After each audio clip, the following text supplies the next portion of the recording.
Good evening, everyone.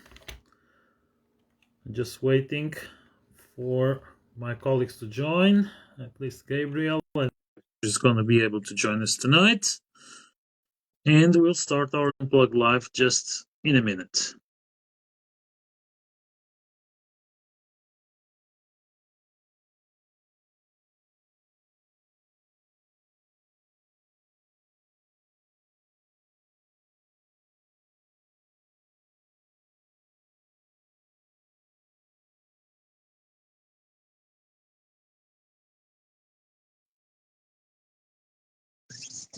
Good evening. Good How are evening, you, Gabriel? Lunel. Good evening, everyone. Feeling good? Always Okay. better and better. Well, that, Even with this that's rainy day, oh I'm yeah. feeling Well, but very well. the rain is so much needed. So Exactly. we could be talking here about a lot of things and what to do on rainy days and such. But well, the rain is really so much needed. So we are really glad to have it back for a few days. Well, good evening, everyone. I'm Leonel Rodrigues, Desirable Portugal Tours. I'm based near Lisbon. And with me, I have Gabriel Lima from GL Tours, based in the Algarve. Well, first of all, for some of the new members of Portugal Unplugged, we are two of the admins of the group. Sergio Costa might not be able to join us today. And well, if it's the first time you're watching our live, we do this every Monday, 9:30 p.m. Lisbon time. So, well, you feel free to join us to ask your questions and well, we'll try to help the best way we can. So, for tonight, we have a hot topic, and well, it's curious. Well, it's a bit chilly and rainy outside, but let's warm up over here. Um, it's well, it's something that comes often on the news. Portugal has been chosen for several awards. Portugal, it's on the top picks of people to travel, to move, to retire. We have a lot of people living in Portugal for a few years. Some just to hang around. Others have developed some business, developed some interesting activities here and there, and of course, well, we would like to talk a little bit about this because sometimes there are some questions, some misconceptions, and well, it's always good to address these issues as locals and as tour guides. We deal with a lot of people from different areas of the globe. So being the Algarve, one of the regions that has been for a longer time a place for retirement and a place for people to move to live, okay, temporarily or permanently. Well, I'm gonna throw the ball to Gabriel. You deal with all the relocation tours and all the requests about people that want to know how it is to live there and such. Let's start with you and your thoughts about today's topic. Okay, thank you, Lunel. Good evening, everyone. Boa noite, Pedro. Good evening, Jane. It's true. Living here in the Algarve makes things maybe a bit different. And why? Because, of course, Portugal, it's been very trendy, let's say, the past 10 years. And now it's really growing a lot. Like we wrote on the post, we got 30 million people visiting us last year. And Mm-hmm. when we think about the size and the population of Portugal, when you think about 30 million, it's like in France they get 200 or 250 million, and they don't get it. They get more, but Let me just go sorry ahead. to interrupt your thought. And we need to address that in a different way as well, okay? Because you mentioned like in France, but in France people spread out through the country, okay? Yeah, Although a lot of people go to two or three major Paris. cities. But in Portugal, it seems that most of the people are traveling to two or three major destinations Exactly. and are kind of overlooking the rest of the country. So we are really having a ratio of visitors per area that might be way bigger than the 3 or 4 times or whatever, okay, Oh compared yes, with for the other sure. countries. Please go For ahead. sure. Lionel, I live in Yeah. Albufeira, for God's sake. So this Yes, town, exactly. this town has been touristy since the 60s and the 70s. Mm-hmm. I mean, well, we have 44,000 inhabitants, maybe more, of course. Now we have maybe more, maybe about 50,000 or so. But in summer, in August, sometimes we have a peak of 600,000. These are official Mm-hmm. numbers because then we have 200,000 unofficial Okay, people who stay in with some family or of whatever. course. So yeah, so like I was saying, so the Algarve it's been touristy for too long. I was born in Faro, not as touristy as Albufeira, Praia da Rocha, Portimão, Carvoeiro, Lagos, but now it's getting way more tourism. But I've been always throughout my life aware that I was born in a region with lots of tourists, especially in summer. Now, I feel grateful for saying this because now it's no longer just in summer. Mm-hmm. Actually, while I'm busy, I'm quite busy, and this is good, and we are having way more people visiting us, and we have also way more expats. So if the census 2021 said something like about 75,000 expats living in the Algarve, which is 17 or 18% of the population, now 4 years later, I would say maybe we are very close to 100,000 because there are lots of people moving here. So I'm going to focus a bit more in the Algarve because this is the region I know. But like you said, there are other spots. I can also speak about other spots, of course, because some places they become from almost zero tourists to to become overrun by tourists these days. Okay, so this brings, tourism is an industry, right? And people moving here, people, they bring their investment, people, they are investing in houses. They are also helping to renovate houses they were falling apart. Mm-hmm. Most people, we have to admit this, most people, they come here, they have the best intentions and they are aware that they also impact the local economy and they try their best to help the local economy. Not everyone is aware about this. At least we follow so many groups, and sometimes it looks like some people, it looks like they are coming here and they are just doing a favor or something. Well, they are not. We would survive without tourism. But of course, we're really grateful. We are really grateful to have tourism. Well, especially me, because I love to meet people from all over, and I was born here. So the Algarve, it's been always touristy, and now even more throughout the season. This is great. And to be honest, I remember in the 80s, I just remember tourists coming from Europe, mostly British, Dutch, Irish, and German. And now we have people coming from all over the world. And recently we have way more, maybe the countries who are growing more in terms of visitors, definitely Canada and the United States. So from the Let United me States, let me let go me ahead. just interrupt you for one thing Whatever you want. no, to give here some perspective for people that are watching us. Okay, and I've been telling this to my guests a few times. I don't remember when it was. What was probably some 15 years ago that we had a very controversial move by the Portuguese Tourism Board when they decided to trademark the Algarve Oh, brand. jeez. You remember that, okay? Just to give a little bit of a point of view, that back on the days, tourism in Portugal was the Algarve. No Yeah, other region in Portugal was kind yeah, of promoted or intended to be a tourism place. And yeah, yeah, when you say you've been living there for long, yes, the Algarve and Madeira have been, in fact, the yeah. region in Portugal that started way earlier than the rest on this touristic phenomenon. So you can relate to bigger differences and to big change for much further back in time than we do.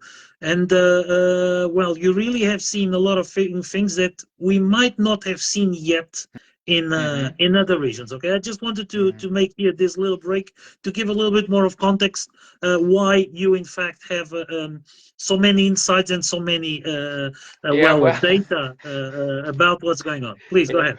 Well, actually, thank you because you helped me a lot, because I'm just explaining this about the Algarve.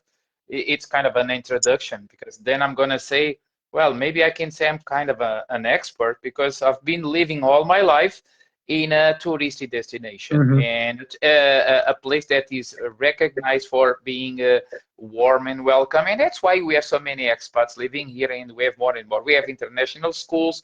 I mean, when people, they ask me, even this week, this happened, and many times this happened, people, they ask me how as a local, how we feel for having so many tourists and expats and relocation, people relocating here. And then sometimes I look and then I say, I really don't know what to answer because I mean, for me, it's so natural. It's not something new for me. This is pretty normal, right? So having more tourists or less in the Algarve, having more tourists or less in Albufeira or Lagos, for me, it does make a big difference. But of course, I'm very aware about what happens in other regions and also here in the Algarve, because of course, I still seeing, lots of new hotels coming out, brand new villas, more and more people coming. I mean, so in short, I like this. In short, what I see is good because the Algarve's still pretty big. We have less than 500,000 inhabitants, so we can fit people here. But we want to fit people here for good, not for creating in the Algarve what I've been seeing for instance, in big cities. I'm not a huge fan of a big city. I lived in a big city in Hamburg, way bigger than Lisbon, 5 million people living there. And I mean, I love the city, but I don't like these big city vibes because it brings more mess, let's say. So I have to deal with the hustle and bustle here in the Algarve in July and August, and for me, it's quite enough. So yeah, so having all these experiences dealing with expats and tourists, what I have to say, and I can't speak on behalf of all or people from the Algarve, Algarvians, or Portuguese people, but I'm pretty sure in general we are happy to have here tourists and expats, and we need them. I would say maybe in the Algarve, maybe 60% of our economy goes around tourism, real estate and the construction industry. So we really You are need this. But probably being conservative on the numbers. no. It's not that much. It's not that much. Okay. Well, maybe in some spots, maybe Albufeira, I know it's about 64%. No, it's not as much as people might think, because many Okay. times people, they ask me, Gabriel, but the Algarve is just about tourism. No. Farming is huge here. The Mm-hmm. citrus business, the oranges and carob and all of this. I mean, again, we would survive without tourism, but I'm not saying I don't want tourism. Really, we really need tourism, and I like to live surrounded by tourists. Well, one of the reasons that made me move from Faro to Albufeira 20 years ago, it's precisely because I like the tourist vibe. I know on Facebook groups, especially people with a certain age, oh Jesus, I don't want like tourist places. I like touristy places. I don't like crowds, but I like touristy places. Why? Because it looks like I'm on vacation too. So when I finish my work, sometimes I walk to the beach, I go there, I take a cocktail, and then I feel like a tourist too. I like this. I mean, I understand people, but I like very much nature too, and to be alone.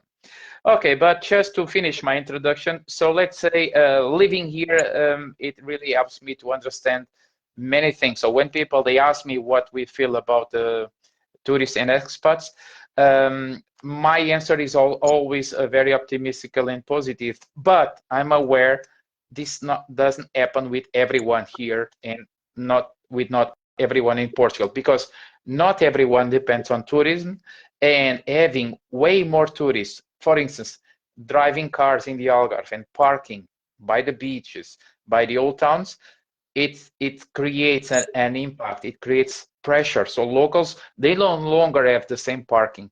They no longer can go to a cafe by the beach and enjoying a beer like paying like €1. No, now they cost €2.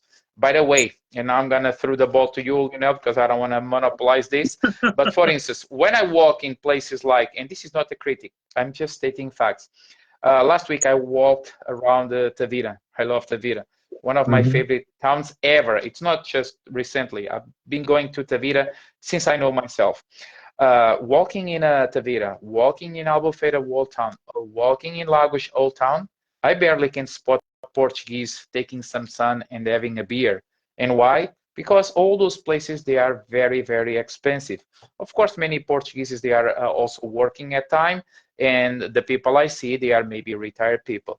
But seeing this, it doesn't make particularly happy. Why? Because this is still Portugal, so I would love to see way more this blend. Like for instance, I see in Faro, but Faro it's a rich city. So Faro it's a rich city, so there's the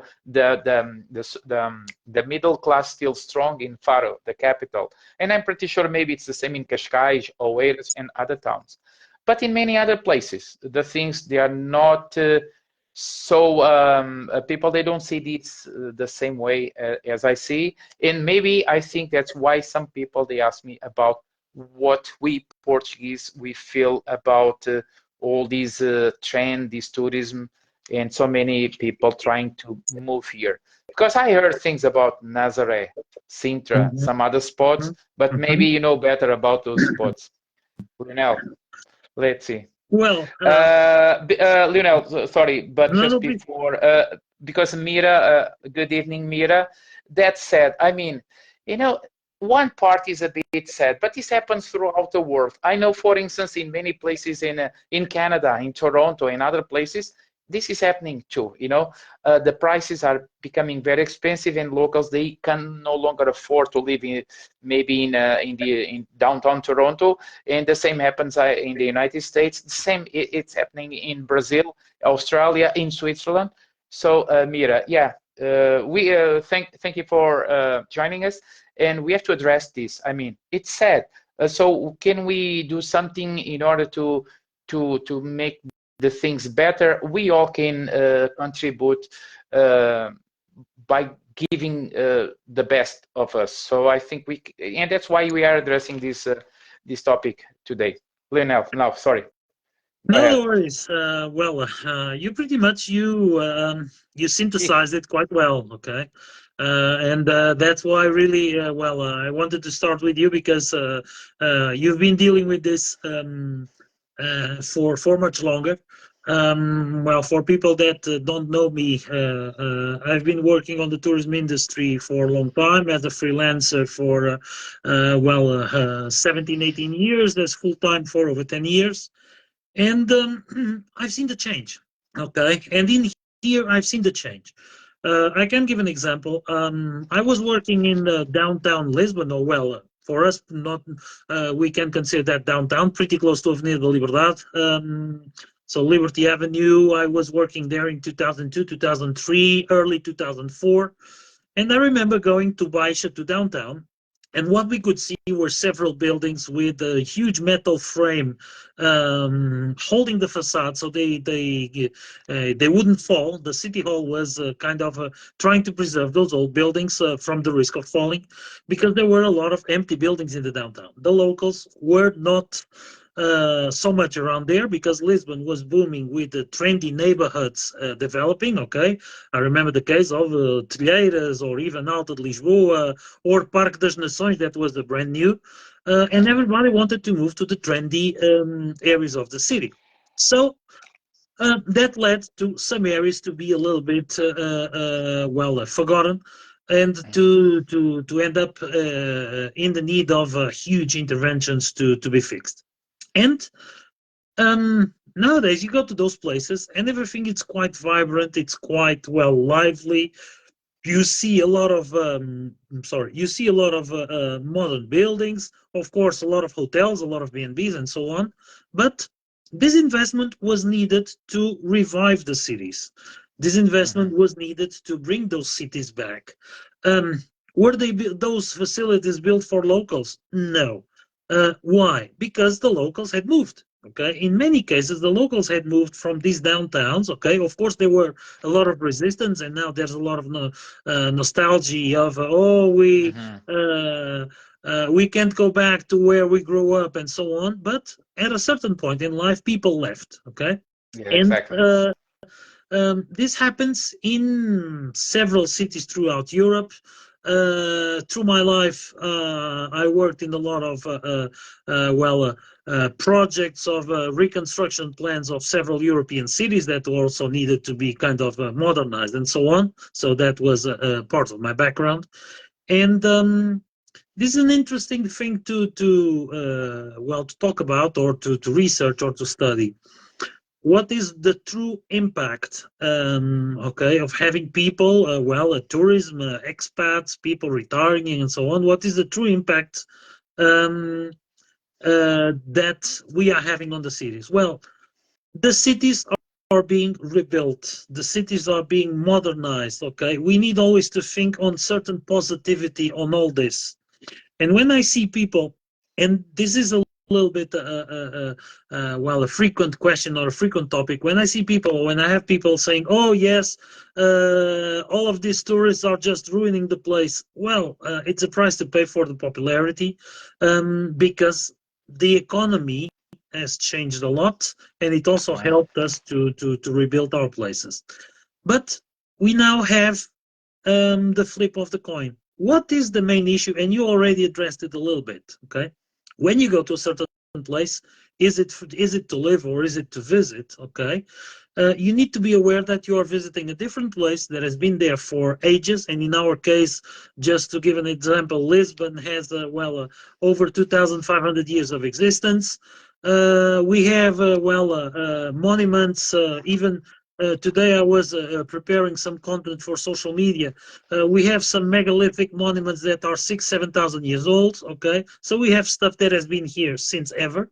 Okay, and people try to come and change it, and that is the main issue. Okay, um, if you go to a certain place and adapt to what is local, what existed, and try to improve it, bring some innovation, bring some modernity, bring new ways of thinking, but you preserve the heritage. Okay, um, everything it's more than welcome. The issue is we have a lot of huge capital funds investing in the country that doesn't matter how much it will harm the local economy. What just matters is how much you're going to make. And Hmm. we've seen some big discussions and some big trends or some big things on the news. By example, with the areas around Comporta and all of the change that is going happening there. But there is a Hmm. region, there is an area that no one talks about, and you just see cranes and cranes and cranes. That is around Lagoa de Óbidos. Okay, the Óbidos Lagoon. You have some areas that you barely have access to certain beaches already. Okay, so those places are being transformed just in a resort, exclusive resort. And as Hmm. you might know, and I know you know, okay, Portugal has no private beaches. Everything should be public because it's a legal requirement in our Yeah. country. Hmm. So is it really the tourism, okay, the everyday Joe that comes to travel, or the someone that moves to Portugal for 6 months or for permanently or not, that is really changing the country? I feel that it might be way above, okay?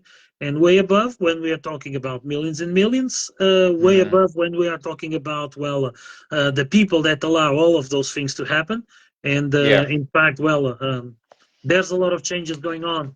And what happens, in fact, and I say this very often, the loudest sound in the world, it's a shout of money. And that's really okay what in certain areas it's changing the area, and it's really um, making all of this difference. Now that ends up attracting more people. Okay, that ends up bringing more people to all of these new trendy things and new changes. So I think that this is an issue that is hard to address, okay? Yeah, it is. But It is. It is. more and more people that want to come to the country and want to help it to to get better, to modernize, to improve, but maintaining the roots or the heritage, they are more than welcome. What I feel, and you feel it as well, okay, it's that the pressure is being put in several areas. And yes, it happens like in Sintra, you have the protests over there with all the billboards. And I agree with those protests, okay? In certain areas or in certain ways, I agree with those protests. I'm a tour operator, but I cannot work in good conditions because it's impossible to do a good job with what's going on over there. And this is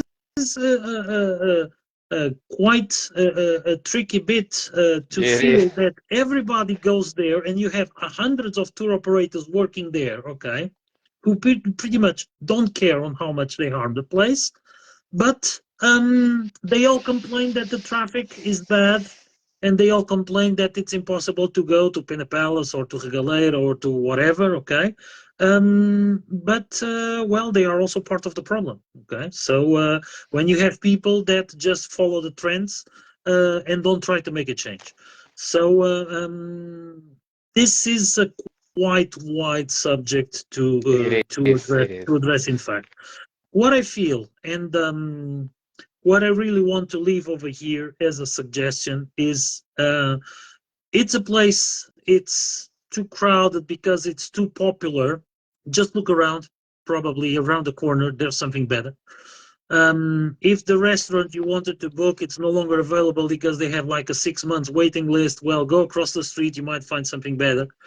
In Portugal, it's not only Lisbon, Porto, and Lagos, or well, Lisbon, Porto, and the Algarve, but uh, we've been discussing about some major locations in the Algarve that are way over crowded than others. Okay, and as I've said at the beginning of our life, the majority of people just say in a small area near the coast, but no one goes to the interior. Okay, Mhm. I'm pretty sure that when you have people lining up to to go to visit the monument, okay, in Sintra or whatever, you might reach, by example, a place that you were this week, the Cathedral of Évora.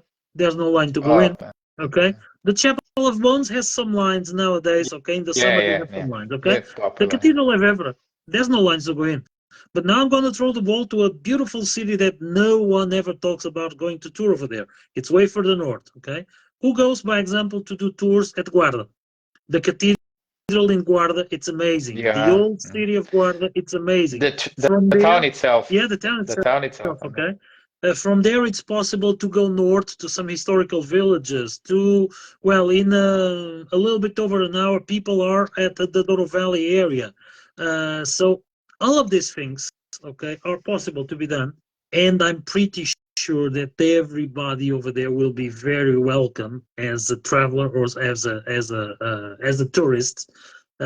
Everybody will be very welcome over there. So the message is for most people, don't think that you are part of the problem, okay? You're not. You just need sometimes to feel that, okay, if certain areas are too crowded or too busy, well, just look around, look a little bit Mhm. around the corner. You might find other stuff to do, other interesting places to go, other restaurants to visit. Try different foods. Try to make the difference, in fact. Yeah. So this is what we've been advocating in here, and Yeah, I will exactly. keep Yeah. I will keep hitting this key on the And keyboard. and we're gonna uh, continue because there are so many ways oh, to yeah. be more helpful Yeah. to really help the local economy in Portugal overall. Because we all want um, a good Portugal in 5 years, right? Yeah, If exactly, something goes exactly, wrong, we exactly. all gonna struggle. Yeah. So we don't want this. We wanna keep Portugal just like it is, Yeah. welcoming, warm people, hosting beloved visitors. This is what we wanna keep. So there are many ways to do this. I think we've been contributing with these chats because like I wrote on the post, we don't shy. We are not afraid to touch sometimes some topics who are a bit more not so popular people. Nowadays, we live in this culture of cancellation, whatever. It looks like we can't say whatever we want to say because it's not popular. So, well, from my core, I was never this kind of people. And the same way I'm saying this, I also appreciate very much everyone who comes to me, and when someone asks me, like, Gabriel, how Portuguese people they feel about this or that, I feel automatically happy because it shows they are showing care, they are caring about us. And this is great, because of course most people they wanna just enjoy the country, they just wanna have a good life here. If they move here, their retirement, so they are helping Portugal, and we are here also to help people, to help us the best way. Definitely going off the beaten path, avoiding the high place. Hmm. Be very careful with some because in this realm of influencers, not everyone is not everything that glitters it's gold. So You know, not everyone is caring very much about you. They care about your let me pocket, let me if you know what I let me mean. just interrupt you. Go ahead, Lino. I had kind of a what I'd like to call a warm chat with someone online some months ago. That the person was very frustrated. She was not getting the reservation in a certain restaurant, and I told, why are you upset of going to that restaurant? Because there are plenty of other restaurants around. And the lady accused me to just wanting to drive people to the restaurants where I would get kickbacks. Exactly. They know you. Unfortunately, She yes, knows you, right? unfortunately, Yeah. there's something called karma. That a few weeks later, the lady was complaining that she chose a restaurant somewhere and things went really badly. Well, I could have given some great advices if she wanted to listen.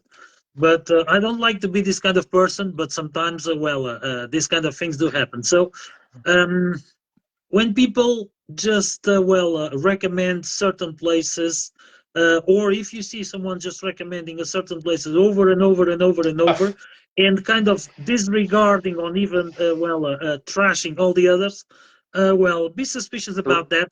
There might be Red some hidden flags. agendas. Red flags.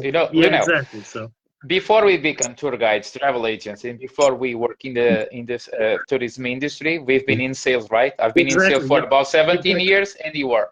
So red flags, they are very easy to Hmm. spot, but we are professionals, right? So we can really spot this. And these guys, many times when they know people, they don't spot them, right? So they are showing a red flag, and people they see like a pink flag. Oh, so beautiful. They don't see the danger. So every time, and these people they are arming because Yeah. they are deceiving people, or at least they are making people dismiss other opportunities, other restaurants, other beautiful spots. But here we go. See, 34 minutes gone. Time I flies. just Time want to flies. say thank you to Thomas, to Nuno for your participation. And this is just, I mean, we could just talk about these matters Yeah. for hours. I didn't even address, because I wrote something about immigration in immigration. I've been living in Germany. So all these things, this is related. Of course, when we see people in Portugal immigrated, I'm not going to say it's because we have expats of immigrants. It's not that. But, if we stop a bit, so why our doctors, our nurses, they are emigrating? It's because something is wrong with Portugal. Well, there's no such thing like a perfect country, No, and in we are Portugal not. we have problems. So Yeah. when people they also think that Portugal is perfect, it's not. And maybe some issues they are rising now, and Hmm. we will see this happening. And this is why we decided to bring this here, because we need to be aware about this. We can contribute to help the country, but we also can help to put things worse. And we have to be aware. How can we do this? By lack of knowledge. For instance, if we don't try to understand the country, if we don't try to understand what is really good for the country or not, so maybe we are just one more making things harder for the not just the locals, not just locals, because we have 1 million immigrants. So these people, they also need the help of everyone, tourists, and we are all part of the same body. This is like a body, a country, whether it's Portugal or other country, we are all connected, and we all have responsibility, and we all can help, and we all can damage too. So, well, this is my 2 cents, Lionel. I don't know if you have something more to address. It was a great chat, like always, and just to leave this here, okay? And it seems like we have some new members just watching us. Well, thank you for watching. We just spend these 30 minutes chatting about different topics, but during the weeks and during our daily basis, as we are the founders of Portugal Unplugged, of course, we address one or another issue in some conversations, and we try our best to bring the best, or to give the best to our country, to all of those who visit us. But we are not here to promise anything that we can deliver.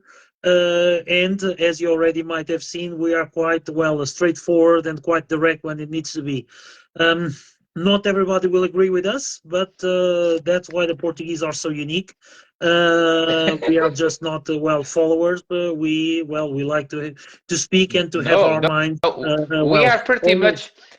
We are pretty much for runners. We just need to, our historical background is about discovering and inventing. So, yeah, it's really a good point. We've been doing this, but it was great once again. Just to finish. After all, Lionel, we have to say this. So, Kelly, thank you so much. I think when you say and entertaining, you are talking about us. I'm very, I know sometimes people, they call me Gabriel Carey. They think I'm a Jim Carrey cousin or so. I'm just kidding. We'll be back next week, 9:30 p.m. Lisbon time, as always. Hoping that Sergio will join us on Monday. So. If you have any further questions, feel free to ask. Of course, we're going to post a few different things during the week, like we've been doing. I'm going to put the video on YouTube, our YouTube channel. So in 23rd minutes, we'll be online. And we'll see each other back next Monday. So thank you for watching. Good evening to everybody. I wish you a great week. Good evening, guys. Have a great week. Thank you. Bye-bye. Bye-bye, Lionel. Bye. Obrigado, my friend.